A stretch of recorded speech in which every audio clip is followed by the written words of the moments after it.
start streaming. I'm just going to confirm. Hello, everyone. I think we're streaming. I'm going to be really professional and are we? Where do I look for this that? is. Bear with me here.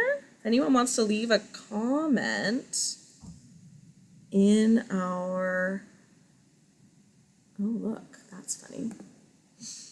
Da-da, da-da, da-da. I believe I'm streaming. Let's see. OBS. Start recording. I think I'm broadcasting. I'm going to check on my system just to double check. Are we broadcasting? I asked my coworker. I don't use it often. So I don't know if there's I don't know if it's like recording for you or like recording for It's definitely streaming. recording for me. Okay. Yeah, good. We are broadcasting. It's lovely. Hi, everyone. So, welcome to some who never see us before. Welcome back to others who kind of joined us for the first part of the conversation back in December. I'm hearing words that there's a little bit of connection issues, so I do apologize in advance if things are freezing for anyone. This is being recorded, so if there's any connection issues, don't worry. We'll make sure that this is all included in its full quality as soon as possible. Oh, I'm so sorry it is glitching, guys. I'm like in the background closing down other files to see if I can free up some more RAM, but we'll do our best.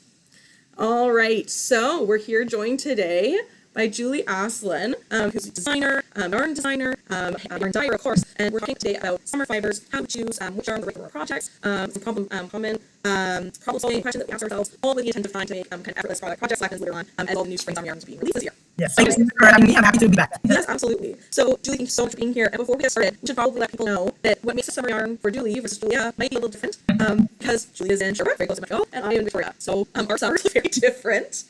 Victoria always has a little bit of a breeze. Even on a hot day, you can kind of get cooler by the ocean. Very low humidity. Julie, what's summer like for you? I find it's hotter and hotter, really. Yeah. Like the peak months are going to have like very high temperature now. So yeah, like so summer projects are becoming more important. Yeah, you know what I noticed that too.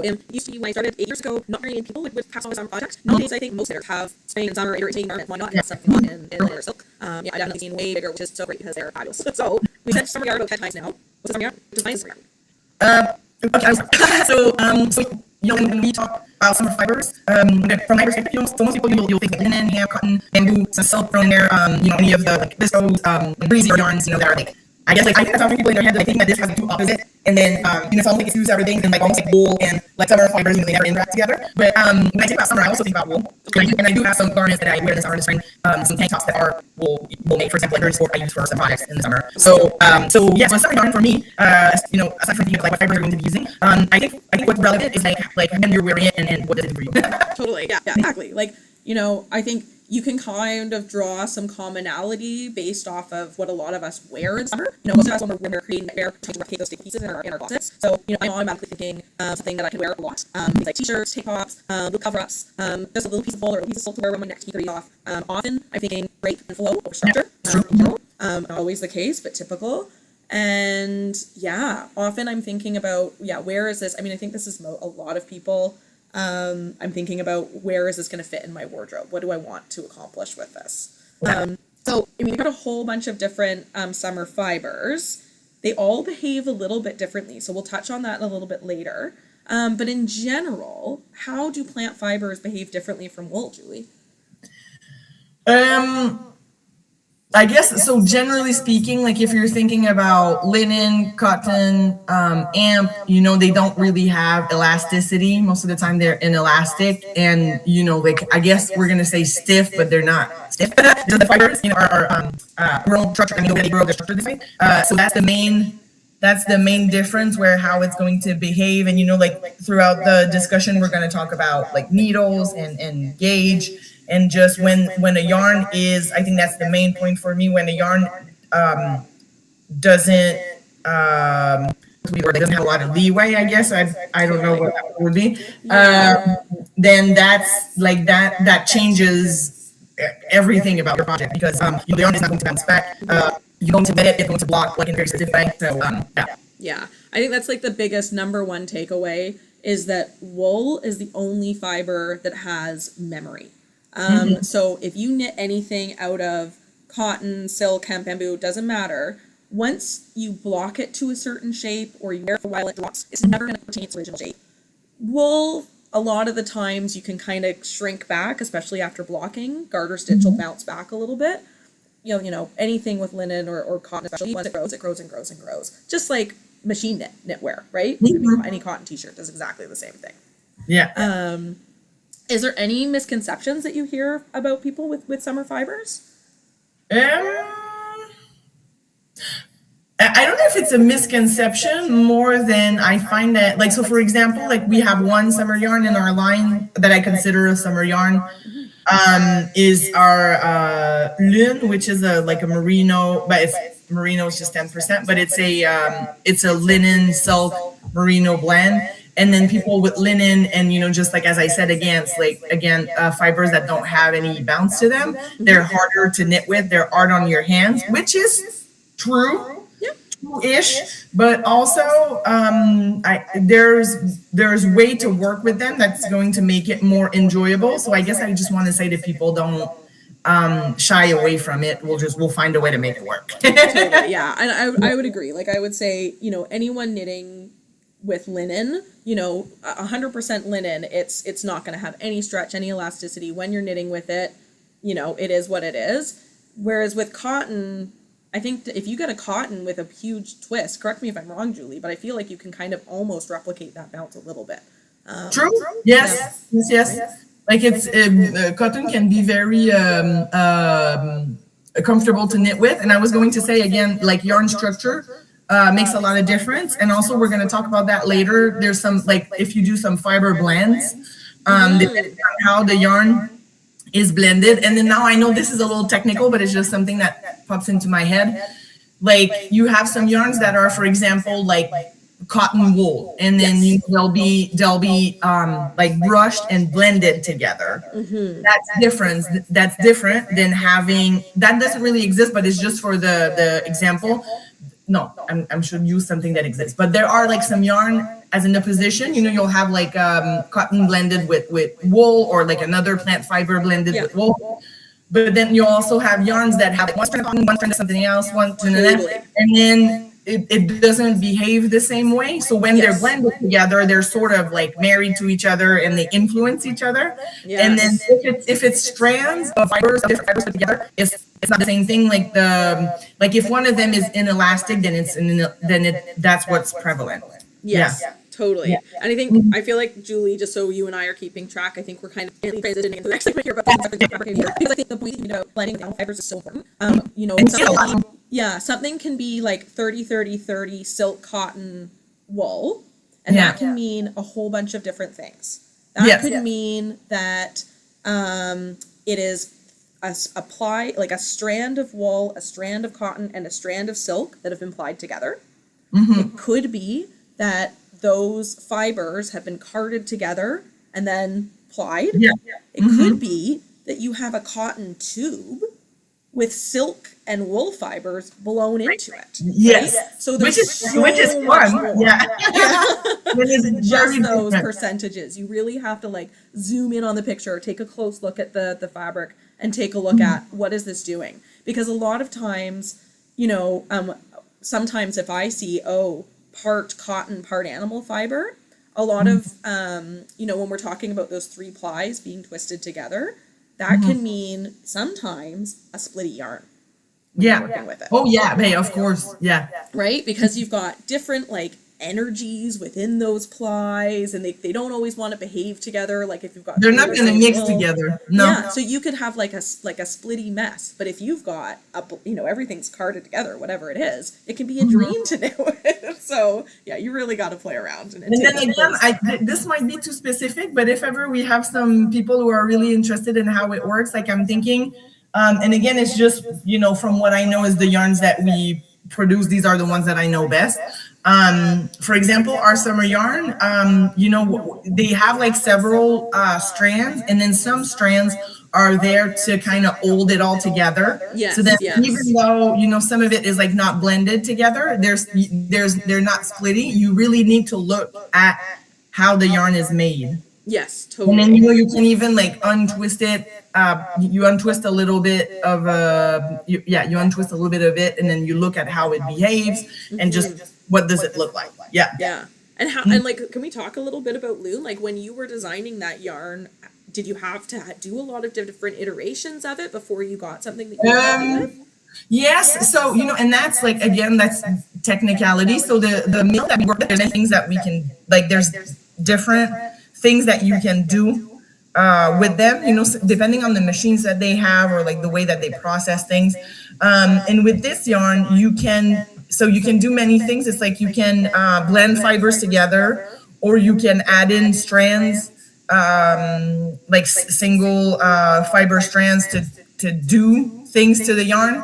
And with this yarn, it's a blend of both, where like some wool is blended together with silk and linen, but it's held together by a silk strand. So then, just so that everything kind of holds together. So it does, the way that it behaves, it's inelastic because the silk kind of holds it together. But then it does have like it's not the warmth, but because it's combed and blended, in a way, it does have the look or the characteristic of a blended, like, I don't want to say wool type, but sort of wool type yarn. Yeah. Mhm. Yeah. Yes, totally. So you kind of have the best of both worlds there. Yeah, but what I wanted to, so I didn't want, for now, because it was our first yarn that we were putting out, that was like a summer oriented yarns. I had one. So then I figured, like, I'm going to start with something that works for many types of projects. Yeah. Okay. Yeah. Totally. Okay. So let's talk a little bit about twist, construction, fabric behavior. How does the twist of the yarn affect braiding structure? So I'm just going through my notes. So you said twist, right? Yes. Yeah. But so how, and we touched on that with the cotton, like in the first part of the series that we did back in December, we were talking about low twist, high twist, and then I think the way that it shows up in summer yarn and cotton, for example, which to me is sort of fluffy, just on how the fibers behave. So cotton that has like a higher twist and a higher set of ply does have a bounce to it, because it's like a little cotton ball, basically. Right. And then like all of those strands, because they're tightly twisted, it almost goes like like this with each other. And then if you have less twist, it is something that's looser, then it doesn't really have like that sort of fake elasticity. Yeah. And it's also very, very drapey. So something that has a higher twist is not going to have as much drape. Yeah. Totally. Yeah. High twist, low drape in general. Yeah. And what about plying? Plying. So when it comes to like what it's going to look like in structure, again, we, even though they're some of them are like long staple, of course more ply means more stability and what's the word, it's not necessarily strong, longevity, maybe. Yeah. Resilience. So when you're thinking about plies, when I'm thinking about ply, what comes to my mind is either silk or linen. But cotton would be the same. But like silk and cotton, like if you look at a single ply, it's kind of it frays a little bit. Yes, it really needs it really needs a friend to sort of hold it together and counterbalance it. And when I think about linen, it's almost, because this fiber benefits from being breaking down, or like even the way that you harvest the fiber, it's like it's beaten so that it gets softer. Yeah. I find that when using yarn and just wearing it, if you have more plies, it's like it's softer, because it gets totally. It gets like that. It almost gets that that friction works as like beating down the fiber. Oh, yeah, totally. Yeah, and then you get the the 5-year-old project that just fits like a dream after you watch it enough times. Yes. I like less plies and less twists. Like with linen, particularly, I find it's so much like it's crispier. If it makes any sense. So what about like weight of a garment? So the fibers that you would choose, and kind of constructions that you would choose to have a lightweight versus a heavyweight top? So I'm going to show you something. I think it's an interesting example. So again, this is in our summer yarn, but that's a top from, so that's called the Ardea, if anybody ever asked, Ardea. Yeah, that was from a previous pom-pom. It's available as a single download. So this top is super lightweight. And you will be thinking like, but Julie, it has like all of these like little cable thingies and just like all this texture. It should be heavier because there are things happening in the fabric. But what's happening here is like the gauge of the fabric is like spot on for this yarn to create like a flat weave. And now I'm going to think how to explain that. Like it's basically like your gauge when you wash it and you look at it, it's like all the fibers, all the strands take up just exactly the space that they're supposed to take, and they're not too tight so I guess there's that, like if you knit at a tighter gauge, you will have a heavier project, I find, just almost because like the yarn doesn't have enough space to be. Am I explaining this correctly? I think so. Yeah. It's all about the fabric, right? The more you've got, bigger holes in your garment, it's going to be lighter weight. If it makes any sense, it's like this one. You see, like it's not very see-through, and it's almost like it's basically just the yarn. Takes up the space that it's supposed to take, and it doesn't feel heavy because it's supported by like the next stitch underneath, because it has like just the right amount of space. And then this one here, and this is what we wanted, is the same yarn, but it's much drapier, and it has like, you can see through it, but it feels heavier because the fiber it is heavier even because the fiber has like space to drape and like be heavy. Yes.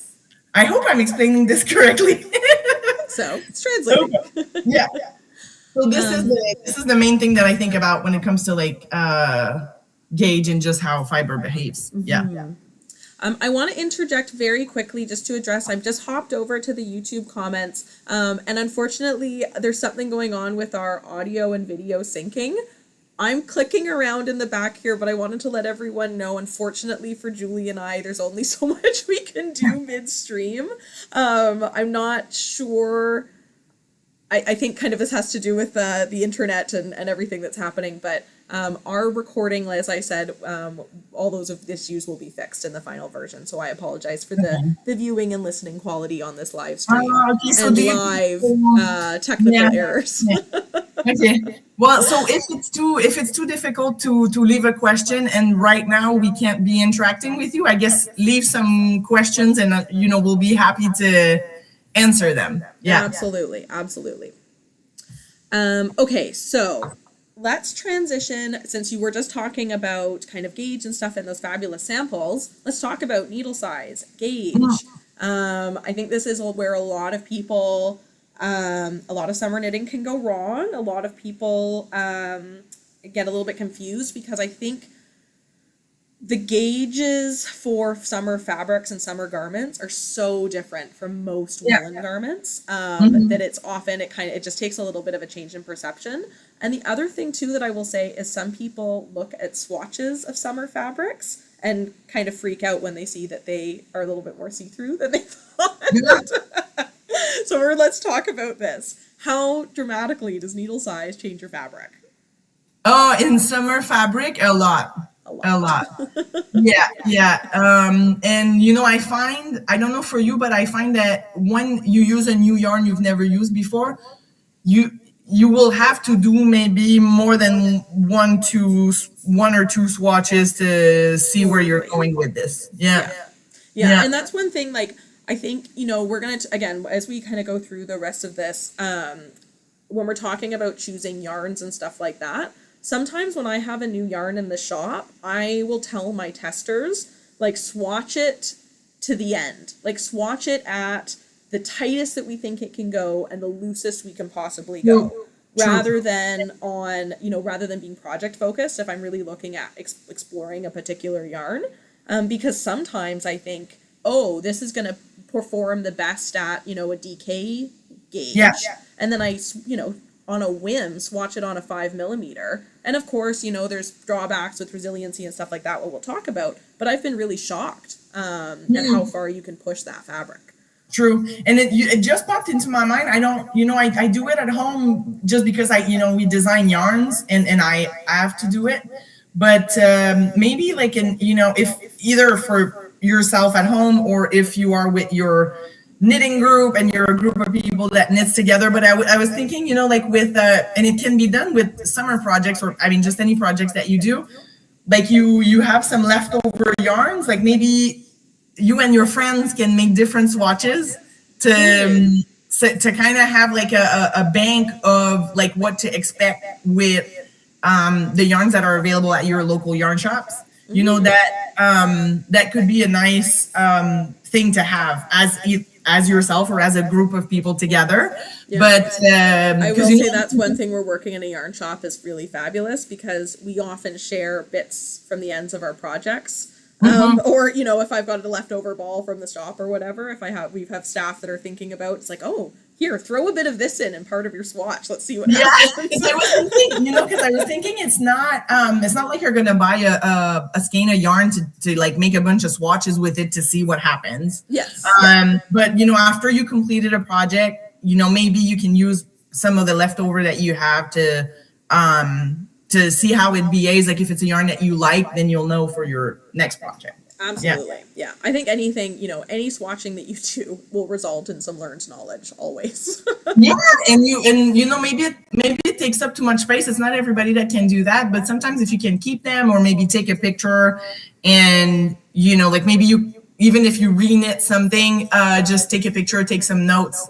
And so needle size is going to vary greatly. And also I find that you probably always need to use smaller needles than you think. It's like summer fiber, like summer yarns are square in my mind. So it's like like it's a round needle. And I just found because they behave differently, there's going to be, I don't know.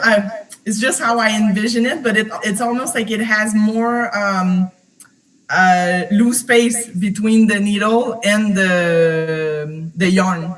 Yeah.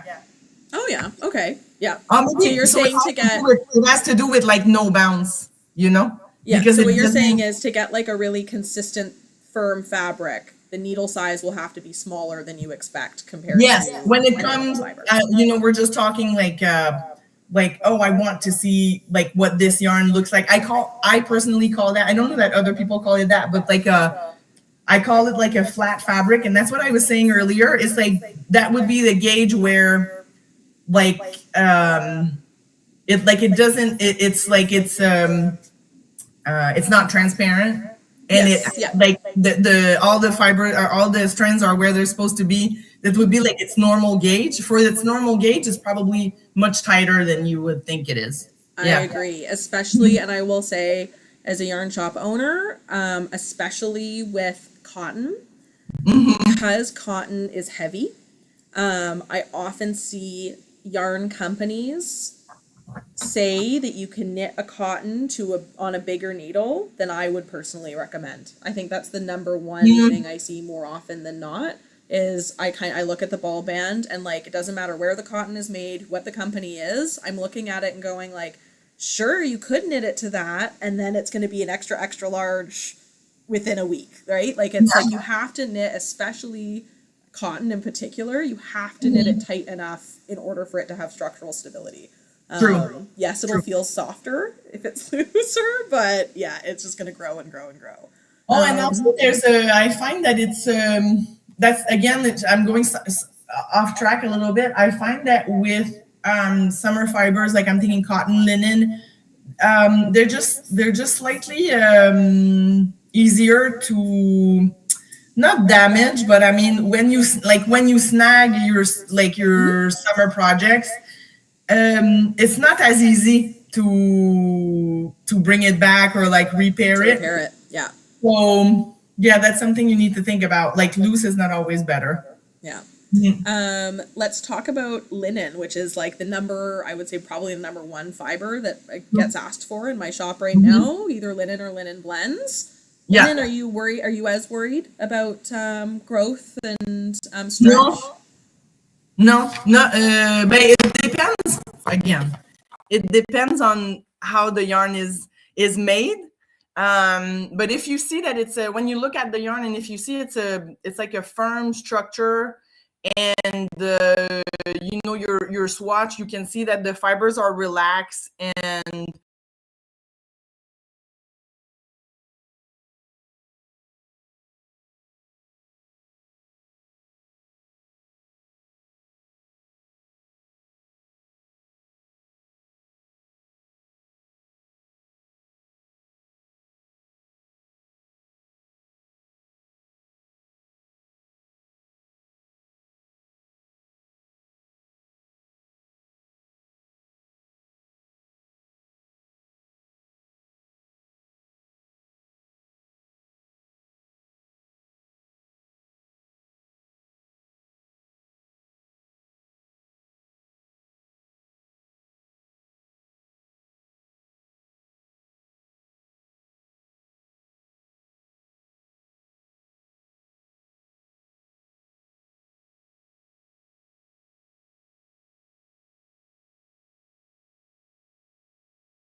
it depends on how the yarn is made.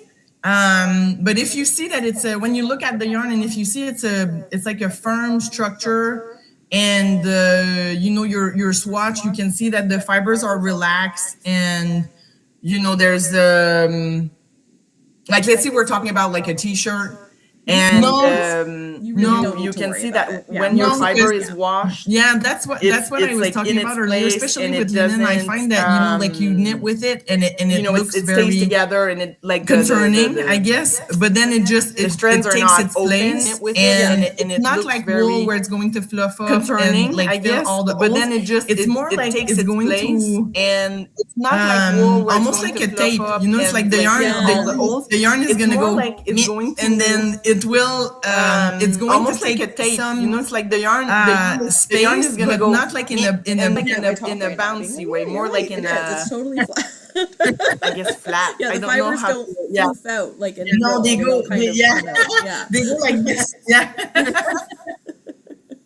I These guess are all highly no, they technical go terms. yeah that they everyone. go like I this. guess it could Yeah. be envisioned like almost like It's not what I guess happens, it but could that's be how it seems. I yeah, feel it could be. I guess it could be envisioned like almost like it's not what happens, but that's how it seems. I feel like it's almost like the fibers. Oh, you know what? I don't know if people are going to see it the same way as I see it, but it's like when you open a package of spaghetti and you know it's like they all go it goes like this. And so that's kind of what it does. It's not what it does, but that's what it looks like. Yeah. Mhm. Okay. You'll see it will do. We're gonna do. Yeah.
Like it's almost like the fibers.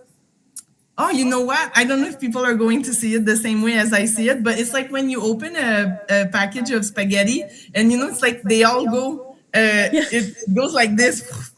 And so that's kind of what it does. It's not what it does, but that's what it looks like. Yeah. Totally.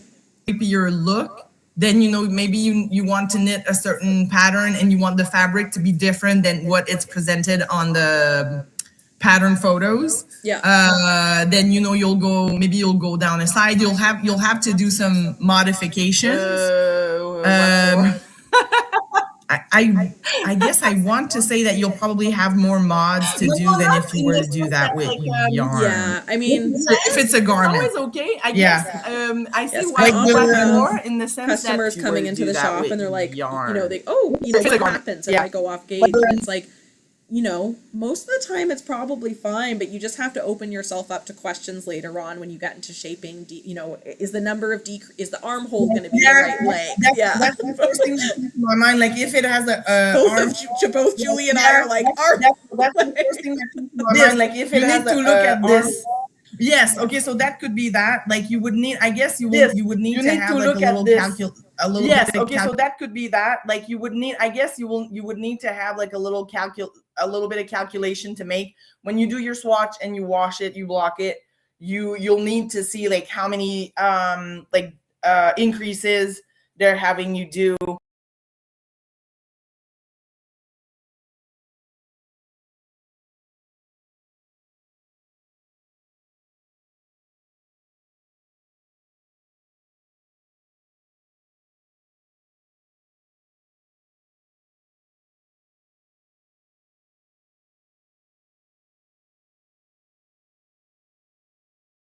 Calculation to make when you do your swatch and you wash it, you block it. You'll need to see like how many increases they're having you do. And you know what's the length of like your armhole if it's a tank, and then you really need to think about how low it's going to go because like this way you can get away with it, but then if like the row gauge, like it can vary wildly. And that's one thing that is worth pointing out to people, particularly walking. When you stretch this way, it goes up this way. Yeah. So if you're thinking to yourself, oh, I can just block this out, Sure you can, but there's going to be You'll lose, repercussions yeah. for your row gauge. Yeah. Yeah. And also, that's also, man, that's also the thing. Like, even if you can have like a very loose garment, but you need to think about you need to think about structure a little bit, because if you're thinking again like, oh, I'll just open it up this way, then you have a very high chance of having like, I don't even know how to call it in English. I don't even know what I would say, but it's like your hem say, but is going to be all like your hem is going to be wonky. All like it's wonky. Like it's it doesn't. Let me just think for a second.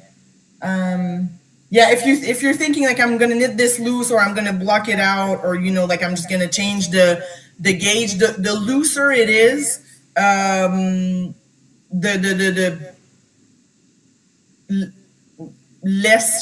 it doesn't have as much shape. So then how when a t-shirt wears out and it's like it's all not wrinkly, but yeah, it loses its shape. Yeah. Okay, so that's I'm having a hard time explaining. Sorry about that.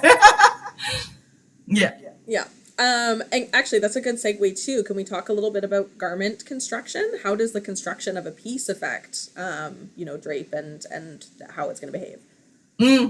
So that's, and I think this is why I was thinking about that. So for example, like if you have like you're knitting a tank top, or you're knitting a t-shirt, and it has like seams on the, I'm going extreme sort of, but like seams in summer yarn garment are a good thing because they keep structure. But then if your gauge doesn't match what was intended for the project, like let's say it's looser, or even if it's tighter, because it doesn't move, it's inelastic.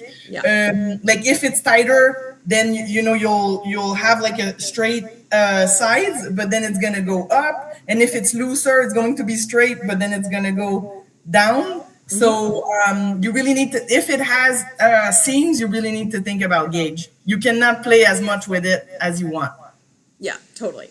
And one thing I notice, especially about twist and plies and stuff, sometimes depending on the energy of the yarn can have a tendency to work on the bias.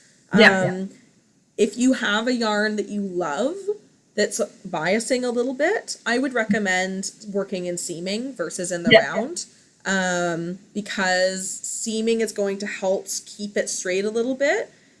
If you have a yarn that's biasing and then you're working it in the round, it's just the whole thing turns into a weird hula hoop mess. And it's going to swallow you. I don't know how to say, but like it just keeps twisting on you. So now I don't want to make people laugh, but it makes me think about sometimes as a kid, like my dad, like I don't know, it's just I sometimes I have like gifts, and it's like it's a very big t-shirt, and you wear this to go to bed, and you wake up in the morning and you're like twisted in it because you've rolled around too much. Totally, yes. I just find, like, I find that this is what it does. So then you need to counteract it. So seaming, that's very important if you have bias. Yeah, and then totally. Bias in your fabric sort of acts like having like a bigger garment, and then like you need to structure it. Yeah, totally. Is there any, we've been talking mostly about garments, but would you speak to anything about kind of shawls and accessories? How this is so far outside of my wheelhouse, so I will have very little to contribute. But is there anything that you'd look for in particular? I was going to say, I think I've been talking a lot about garments just because that's where, like, I find that like gauge and what you do is more important. Totally. So I think this is why I focus on that. But then if you're thinking accessories, when I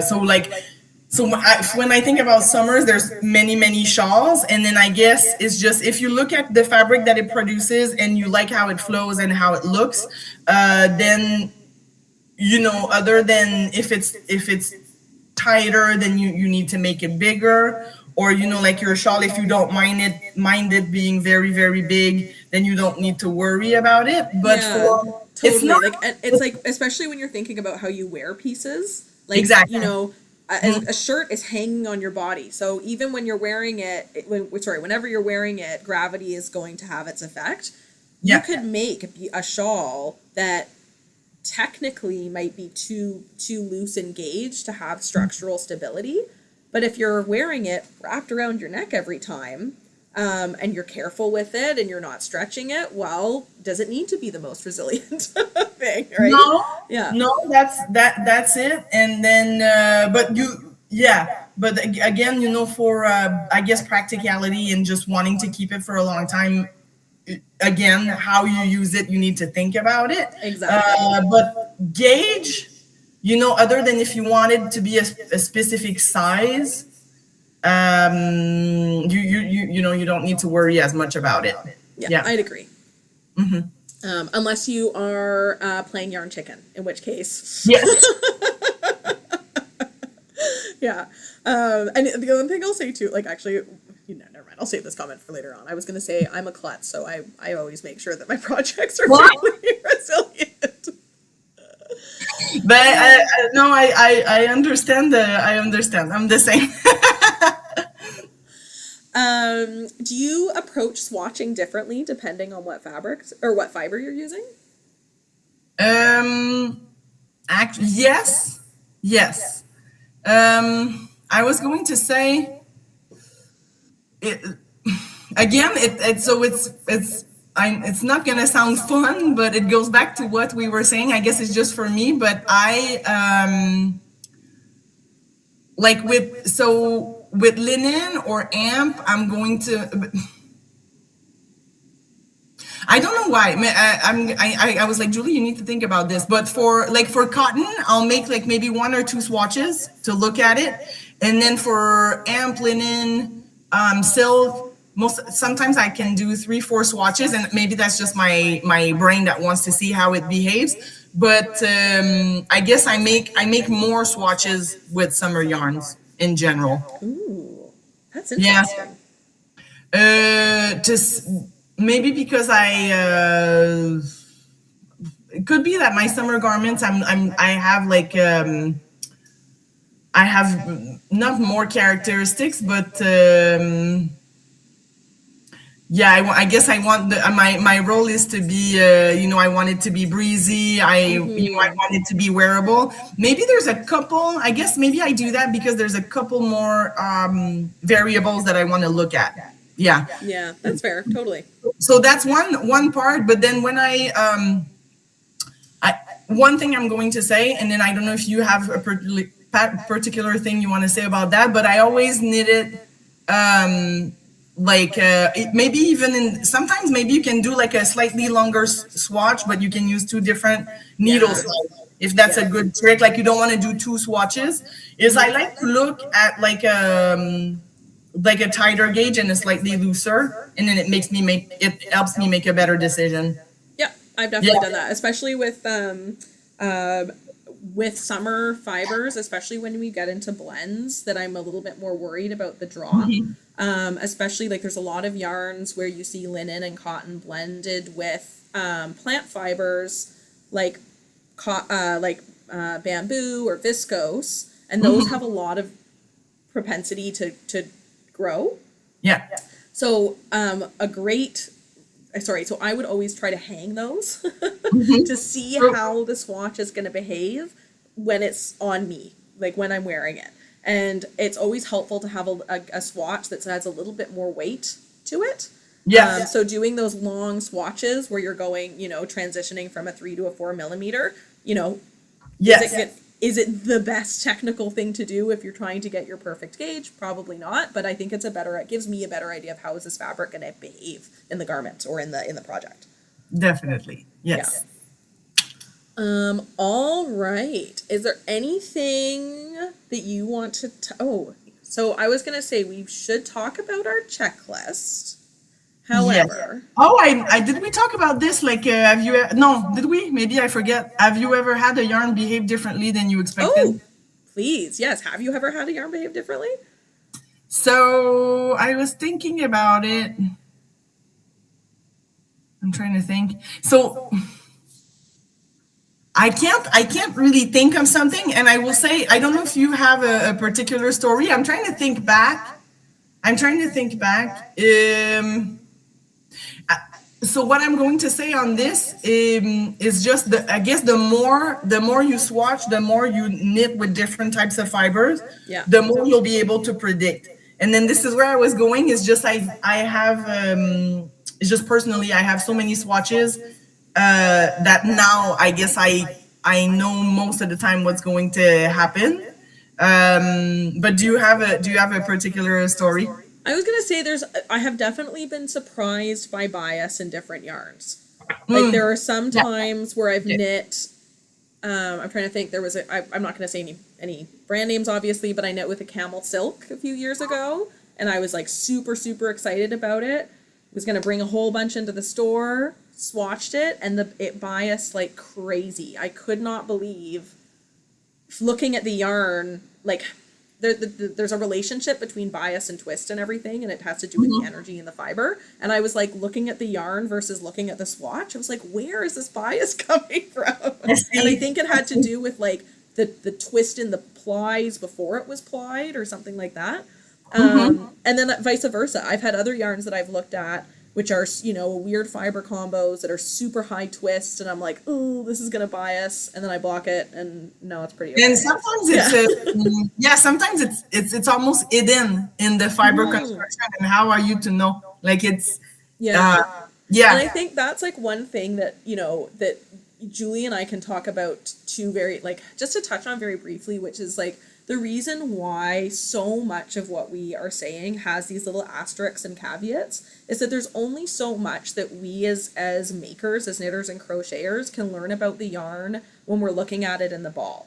And what I mean by that is that hidden information that Julie was just talking about, there's all sorts of decisions made at the mill in terms of like fiber sourcing and how they're treating it and all sorts of things like that. That by the time it gets to the ball, we're really missing that information, and we don't uncover those secrets until we swatch it. True. I'm just even thinking of like, general notes about, staple length. Well, that's true, but if they've processed plant fiber a lot more, well, they could be shortening that staple length, right? There's so much that we can't control. It really depends. Yeah, true. But now you're making me think.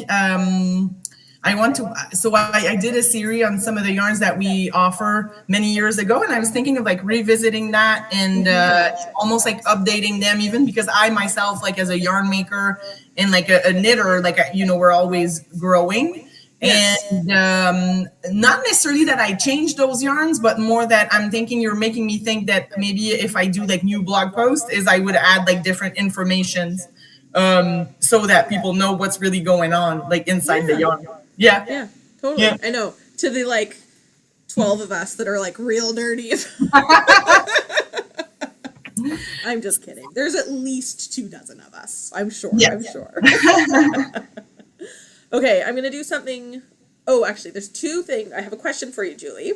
Yeah. Before I go into the checklist, do you want to talk? Do we want to very briefly go over like a lightning round of plant fiber characteristics? Yes. So I'm gonna go with the I'll go off the little list that we put together. Yeah. Yeah. Okay. All right. So how about I'm just gonna say it, and then you say a sentence, and I say a sentence, and then. So you say has to know that these are general guiding principles, and we're definitely going to be wrong 50% of the time. Okay. Here's reassurance for you. All right, cotton. So cotton, it's highly absorbent. It's strong. It is breathable, but again, we were talking earlier, a little fluffy. You need to look at how the fibers behave. Like if they're longer, if they're I don't want to talk too much, but there's also different types of cotton treatments that makes the yarn act differently. So then I guess what I would say is look for a fuzziness. Yes, totally. Yeah. I would say cotton in general, cool, crisp, with the exception of those fluffy ones, which do exist. Yeah. and heavy. Cotton Yeah. is heavy. Mm. Silk. Long fibers, so then it's strong. It is dense though and warm. So then you want to think about that when you put projects together. If it's 100% silk, or maybe you want to look at a blend. Yeah, I agree. People think silks equal summer. Silk is shockingly warm. So think about an open gauge or a blend with silk, but you can't replace that shine and drape. Yeah. Linen. Linen, inelastic. It has great moisture control, and it's actually stronger than cotton, because of the length of the fibers and just how it's constructed. Yeah. Yeah. It's softer the longer you wear it, and really low water usage and low processing. So from an ecological standpoint, it's one of the greenest options out there, which segues really well into our next fiber, hemp. So hemp, again, as linen, inelastic, sorry, it does have structure. Again, I find that they're almost like cousins. They're very close, very similar. Great moisture control. So that's something that you want to use for summer garment. Yes. Yeah, definitely. Yeah, hemp and linen, I would say, in terms of like knitting and crochet yarns, you can often replace those if you're, if you have a linen versus a hemp, they behave very similarly in projects. Bamboo. Bamboo, it's a hollow fiber. So like the each fibers that are spun together, so it increases breathability, and it does have great moisture control, 3-4 times more than cotton. Yeah. Highly, like, tons of shine, tons of drape. Like, I would say, this is a weird word choice, but I would say that bamboo is kind of flaccid. Like, it's just like it's the drapiest drape to the point where it's got nothing to it. So again, does really well in blends. The other thing to note about bamboo is that it's one of the highest processed fibers. So from an ecological standpoint, not always the best. Yeah, to make it happen, it takes a lot of water. Yeah. Exactly. Our next one, what about kind of, I'm going to put these into a category of like viscose, rayon, rainy. There's a whole bunch of these kind of random, what we would call, they're called extruded plant fibers. Yeah. Which is the same as bamboo, and it's basically any plant fiber that's been put into a chemical bath or whatever the system is, and it's turned into fibers. Like with viscose and like lyocell and all those things, all those names that we hear. I find that one characteristic is, again, as you said, like it's very shiny, it's smooth. It does add a lot of drapes to projects. So. Yeah. And actually, oh my gosh, I need to like rewind this whole thing, because the one thing we didn't talk about was color. Oh yeah, true. Which is huge. It's true. So let's backtrack really quickly. How does dyeing cotton, how does that go for you? Of course, because of the essence of the fibers, cotton is like a matte fiber. Yeah. The colors are flat in a sense. Like you have like Pima cottons that have like a sheen to it because of the way that they're processed. But the colors come out wildly different. So, you have silk, who's super shiny, takes up colors in the most vibrant ways. But then when you're thinking about all the linen, cotton, amp fibers, it's very natural looking, and like almost like it makes me think of like staining wood. Yeah, I like that word that you use, that matte effect, I think is key when you're talking about most plant fibers. So yeah, cotton, hemp for sure. Linen, it depends how it's processed. Like the linen I'm wearing today is super shiny, as you can see. The one thing I would say about silk, which is just a like funny little interesting thing that I learned in my dyeing journey, was that I didn't realize that silk sucks in dye and then it rejects it. So depending on the temperature that the dye artist has played with, sometimes silk comes out a little bit paler It Yeah. takes on a little less dye. So if you're Yeah. seeing, plies where the silk is plied in, often the silk will have less dye than the rest of the fibers. Yeah, and then sometimes sometimes it's wanted. Sometimes also, and you'll see it at the shop, because we have like a merino blend, merino silk blend. Mm-hmm. Uh, Even for us, sometimes it's even like harder to control. So so those yarns, like it's a side thing, but like the merino silk blend that we have, we get it in a very big quantity most of the Mm-hmm. time, because every time we get a new batch, it's like we need to adjust how we do things, because even Yeah. like with the silk, depending on how it's plied, it's going to change how it takes up dyes. Yeah, So so yeah. true. Yeah, it is. It is an that's what like dyers. It is an art and a science for sure. There's Yeah. something. Yeah.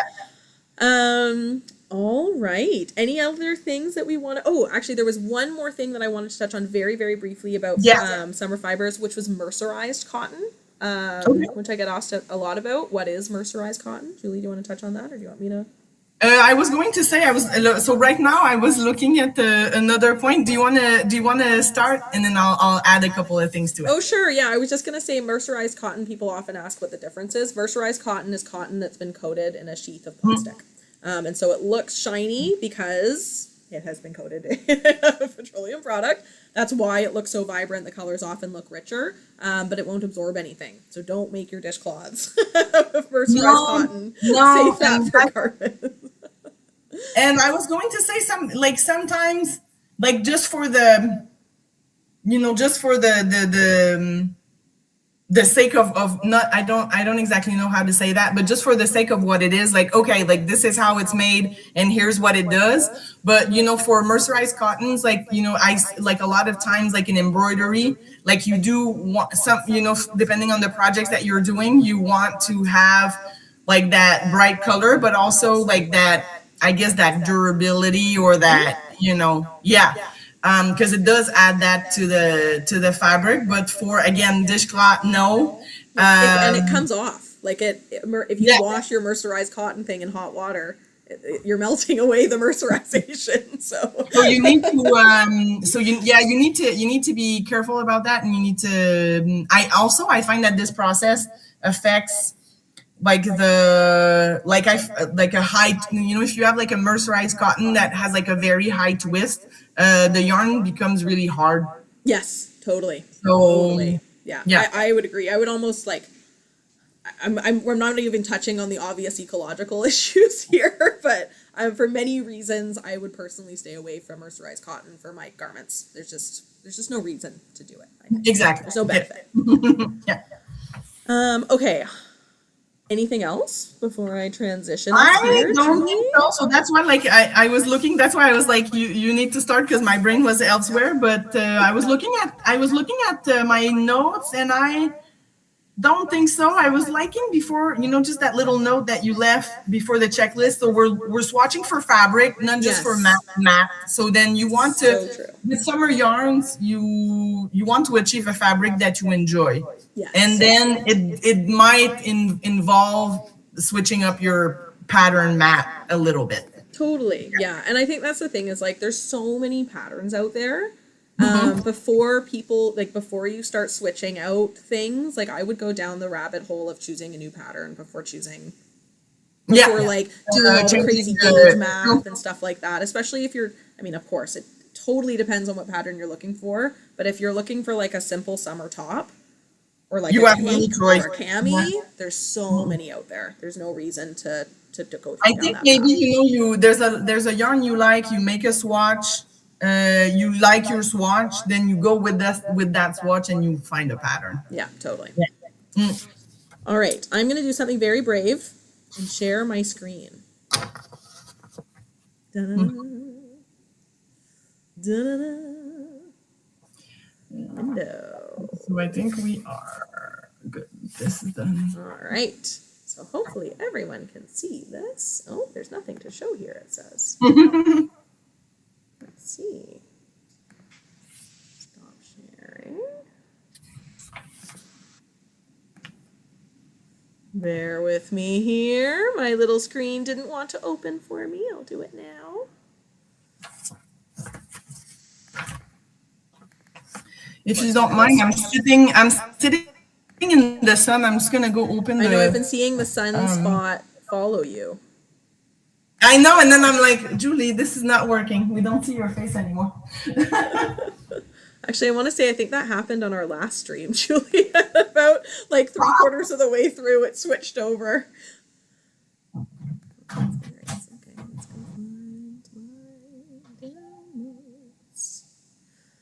That's part of any good stream is listening to the moderator hum to themselves while they locate files on their computer.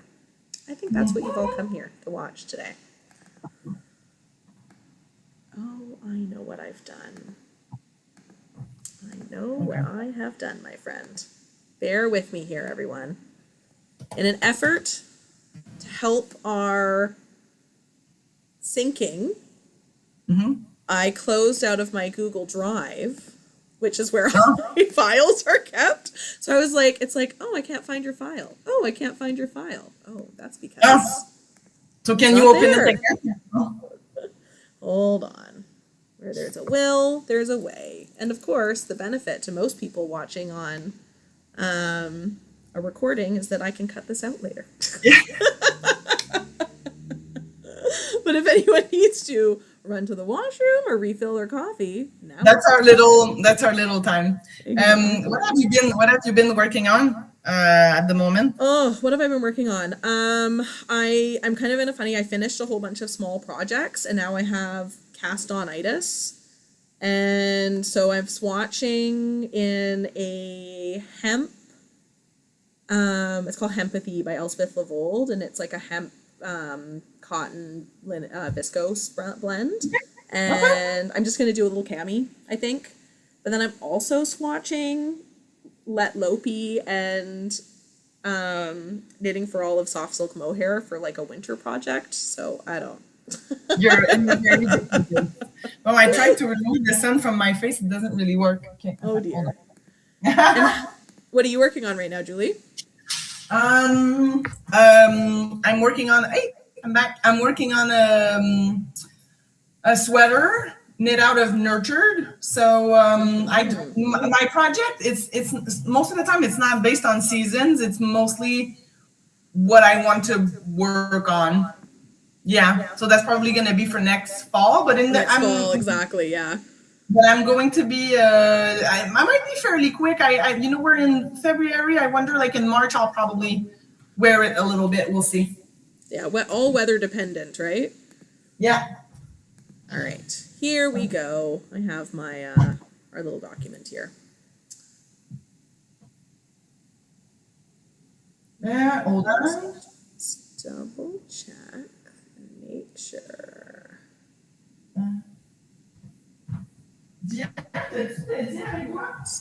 I'm just gonna change out for everyone watching my my source here. Okay.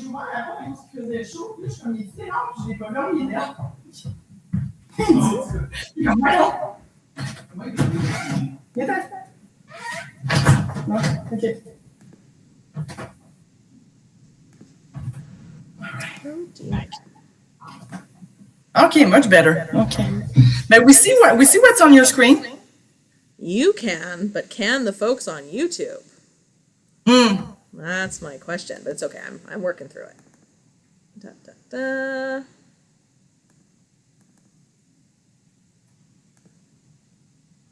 Okay, let's see here. So, a little bit of a wonky display here for those who are working with us, but I think we're okay. Julie, I'm just going to close out my presentation here so that folks can see. Okay. Do you have that image open? I printed it out. Oh, perfect. Great. Okay. It's just a little bit easier for those who are watching online. Okay, so Julie and I created this, mostly Julie, a little bit me, created this document to help us, to help folks kind of choose yarn and fibers. What you see here is the draft. I was joking with Julie earlier, don't give a perfectionist with no time a side job. Because she sent this to me 2 weeks ago, and she's been waiting very patiently, and I still have to make little little twist to it. But what I wanted to show you guys was just some of the guiding questions that we thought would be helpful for you to ask yourselves, depending on where you're coming from in your project selection. So I have a yarn in mind. Julie, do you want to take us through some of these questions that we're posing to our knitters? So you're thinking about a yarn. You have a yarn that you want to use for a project. You want to think about what are the qualities or the characteristic of this yarn. What are we talking about when we talk about this? We're talking about the type of fiber content and their respective qualities. So what types of fibers are in this yarn? What do these fibers bring to the blend? Or because I never want to say it's not like a default, but I guess we better focus on the qualities, and then maybe some of the things that might be present that's might not be good for a project. And then you want to look at twist and plies and the construction of the yarn. What does it do? Is it worsted or woolen? Because we know that it behaves differently. Woolen being like a little cloud, and worsted being more structured. And then as a guideline, you want to look at the gauge of the yarn. Yeah. Perfect. So it's we're kind of looking at this as a multi-step process. You're looking at the yarn first, and we're going to make some rough assumptions about that yarn. And then as you go through, really the thought is, let's swatch, let's take a look, and let's see what exactly are we doing? What exactly is happening with this fiber now that we've worked on it? Yeah. So a couple of guiding questions that you can use is, the characteristics of, to start your swatching or to start like your project decisions, with the characteristic of the yarn that you've chosen, what types of fabric will you be achieving with this? And then what are the possible gauges of this yarn, and how does it affect the final project? As Julia was saying, like when they're swatching at the store, from the tightest gauge that they can get with this yarn to the looser